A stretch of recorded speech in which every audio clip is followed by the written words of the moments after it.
أنا عبد الله حياكم الله الشرقي متابعينا الغوالي، وعظم الله لكم الأجر. شوفوا لي هذا الزائر الكويتي شلون محارب من قبل الدولة الكويتية. يا جماعة ليش هالحقد؟ ليش هالبغض لمحمد وآل محمد؟ ليش هالحقد لشيعة أمير المؤمنين؟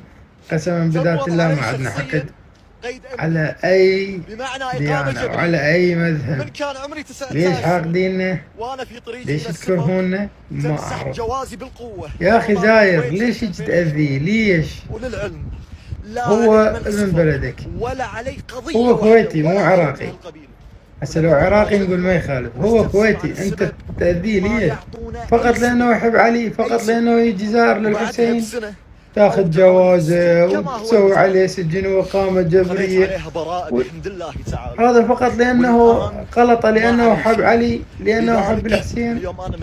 عجيب أنتم والله، قسما بذات الله. عمي احنا ما عندنا حقد، واحنا مرحبين بكل الديانات قسما بذات الله.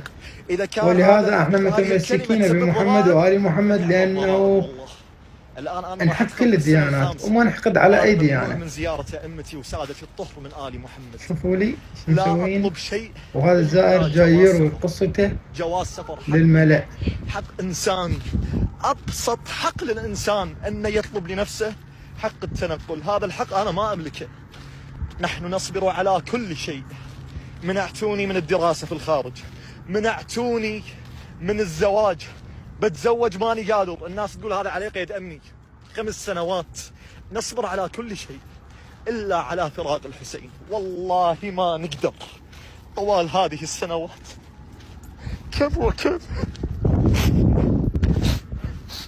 تمنيت أن أموت حتى أجاور الحسين وأدفن في كربلاء.